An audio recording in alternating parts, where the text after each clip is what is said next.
Hey, what is up everybody? How are you guys doing? Thank you for checking out this video on my channel. This is Bluefoot Homestead.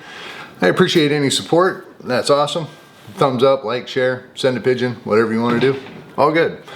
So I want to kind of do like a quick prep type thing. If this works out okay, I might do a few more of these and I don't know, just kind of trying something out. But I want to do a short video and just talk about one basic prep.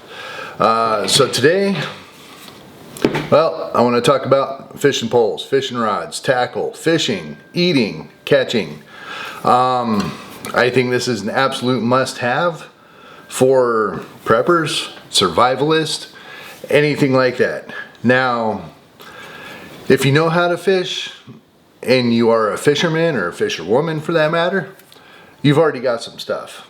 If you are not into fishing, you might not be thinking about tackle or anything like that. So just to touch on a couple things, get yourself a spinning combo or any kind of combo you want. If you're more advanced into fishing, you might have a bait cast or standard or whatever they say. If you've never fished before and you want to get one of those that are the top style and you just hold your thumb on a button, cast it, and when you cast you let go of your thumb. It's a spinning rod, but it's just a more basic, easier to use spinning rod. It's just about the same thing as this, but it's on the inside and it's enclosed in a case with a button on it. And it's just a little bit different. But this is a nice spinning rod. It's not a nice spinning rod, well, kind of. But a spinning rod is good to have. They're easy to use. You just put your finger on the line, let go of your finger whenever you want to cast it, and then flip the bail over and reel away, you know. For the people that have never fished or they don't know much about fishing. Now, just to touch on one thing, pretty much any water is going to have fish or seafood in it. As an example, when I was in Florida, yes, it's Florida. My friend had acreage, wanted a pond. He wanted a little retreat island for his ducks that he had to kind of keep predators away and whatnot. So he built this fairly large pond, dug it out with a backhoe, excavator, made a little island in the middle for his little duckies to hang out in the middle of the night. They didn't care for it too much, but besides the point is about 6 months later, maybe a year later or so, me and my buddy started casting some lines in there, just practicing accuracy at the time. So we'd see something floating, hit that leaf, shoot, boom, hit the leaf. We ended up catching bass in there. We dug it maybe a year before that. There was nothing there but land. Now there's bass. It's kind of interesting. It surprised me. Tail's always got to make an appearance here.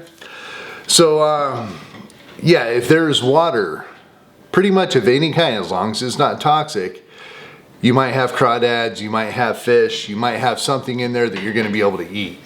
So, getting yourself a little spinning rod combo might be a great idea. Now, I would suggest not going the cheapest. If you go to Walmart, there's going to be some cheap, let's say Shakespeare. I don't really recommend those. They have a tendency to break pretty easy. The quality isn't there anymore. They used to be decent, but they're not too good anymore. This one that I have here is a fairly small combo. I believe it's a 5.5 foot rod and a Fluger President, which is kind of a middle of the road, maybe a little bit above middle. That's where I would suggest getting something. Now this whole combo I believe was about $150 or something like that. I kind of forget. I'll put something up here on what they're going for currently. And this is on an ugly stick rod. I don't like ugly sticks. I've never liked them. There's some big fans of them out there.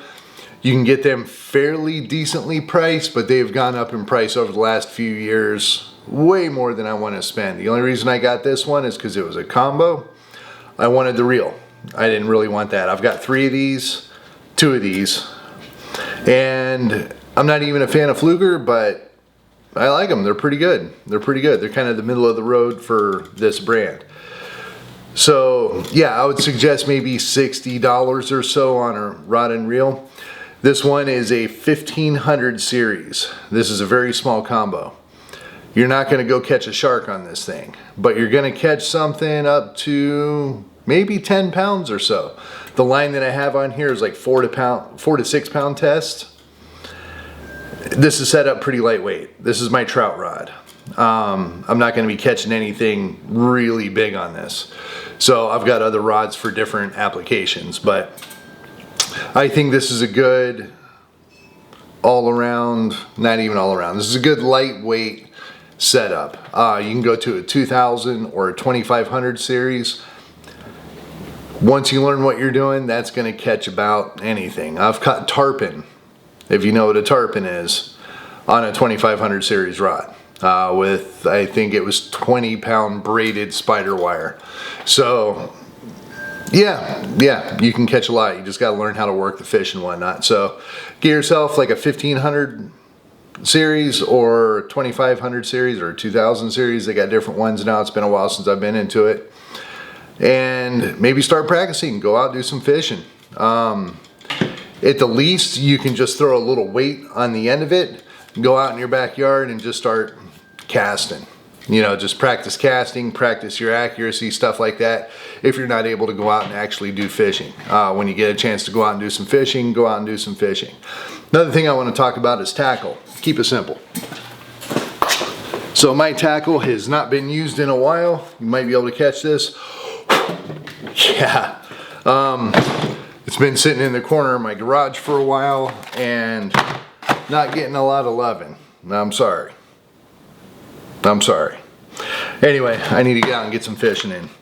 So I would suggest pick up a couple packs of, there you go, of different types of fishing line. This is 4-pound test, mostly for my trout rod, monofilament. Pretty good stuff. This is 10-pound test, spider wire, braided. They act quite a bit different. I'm a big fan of braided, but there are certain applications, like for trout, I've been told they like the elasticity of a monofilament. It helps set the hook a little bit better, but fishing in Florida and stuff like that, braided the only way to go. I still like it, but I still have a pack. It's going to last for a really long time. The longer it stays on the spool in this condition, the more it's going to tangle when you cast, because it kind of gets a memory on here that is going to stay coiled in this pattern. So the sooner you can get it off and get it on your spool, practice casting it, stretch it out, rewind it, it's going to reset that memory, so it's going to be a little bit easier. But if you have some that's sitting around a really long time, it might be causing you problems. But better to have it and not need it. Braided, on the other hand, has absolutely no memory. It's just like thread. So you can keep this stuff stored up for a long time. It's going to perform. Keep it out of the elements because it will kind of break down a little bit over years, but it's good to go. So as far as tackle goes, this is just my little carry thing. I mean, you can definitely do something this size. You don't need some monstrosity of a tackle box. I went out and actually bought one that was like $100. The thing was like as tall as my torso. Big, packed the whole thing with as much gear as I could possibly imagine. Spent a lot of money on tackle, scales, fish grabbers, nets, and I left it in the damn park. Went back, yeah, it was gone. Somebody made out on that deal quite a bit. I didn't buy cheap tackle either. So pretty much ever since then, I've dialed it back. And because I realized that usually whenever I go out, I use maybe 2 lures and just maybe a couple setups, 1 rod. You know, you don't need 15 different rods in a $80,000 bass boat. You don't need all that stuff. So just to go over some stuff, keep it kind of simple. This one, I might have to open it for you to be able to show you. The spinner baits. I got a topwater here, just a Zara Spook, some middle water. This one goes down a few feet, 3 to 5 feet or something like that when you reel it back in. That's a regular thing. What they call rattle traps. So they make some noise, just some different hard baits that, you know, you really can't go wrong with. I have some other stuff that is kind of irrelevant. This one is very relevant. So these are jig heads, fairly lightweight, and well, I can just show you like this again. Soft plastics. So get something like this, like little worms and whatnot, little fake fish. Get an assortment of different colors. Like over here I have all kinds of different colors. Nice and simple. And that, mixed with that, you can catch any fish in the world. Really, that's all you need. You don't need hard baits, you don't need anything else. You can pick up a pack of soft plastics really cheap. If you don't know what to get, these are 16th ounce. You could get 16th, 8th, and 1/4 ounce jig heads. 3 packs of these come with 25 jigs. And then just match some random soft plastics. Get some worms, get some fish, maybe get some crawdads. Talk to people in your area on what's good to get as far as soft plastics goes. If you're allowed to use soft plastics, trout fishing out here in Missouri, you can't use soft plastics. So when shit hits the fan, you know, you got to eat. So I will chance getting a ticket in a zombie apocalypse only with no law and no more military and no more government in our country, and you know, I'll fish. But yeah, just kind of sum it up, get yourself a rod. You can get a fairly cheap one and, you know, buy what you can afford, of course, but if you don't have one, you got to get one. If you get one that's already got line spooled on it, junk that line because it's probably been sitting in a warehouse for 2 years. Put some fresh line on it, and with that, get some fresh line, get some monofilament, get some braided. I highly suggest braided. 10-pound test is going to go a lot further than a 10-pound test on mono as far as braided goes. It's thinner, you can fit more on a reel, yada yada. If you're really down for it, get some hard plastics. These things get expensive. They can get hundreds of dollars for one, depending on what you're getting. So I think rattle traps, I forget, they're about 15 bucks or something like that, but you can maybe pick up a couple of those. Another note on these is they will snag on everything and you will never see it again. It'll live underwater for the rest of its life. But get some jig heads, get some soft plastics, best way to go. Yeah, some Berkeley Gulp. It's a good little thing. Berkeley does pretty good baits. I'm trying to see if I have any other soft plastics. Nope. Oh, yeah. A multi-tool. I have had this for about 20 years. Good for cutting line. It's just scissors. Getting a little sticky. Time to put a little loving into this, but it's got a knife. Couple other little things. Great little fishing tool. That's all I need. Really small. Fit it in a tackle box. Good to go. Not necessary, but I thought I had some other soft plastics here, but I guess I took them out. But really, little Plano box. You can even throw these jig heads in there. I got a couple jig heads, maybe some swivels or something like that, but keep it simple. You don't need to do a whole lot when it comes to it, but get yourself some fishing stuff.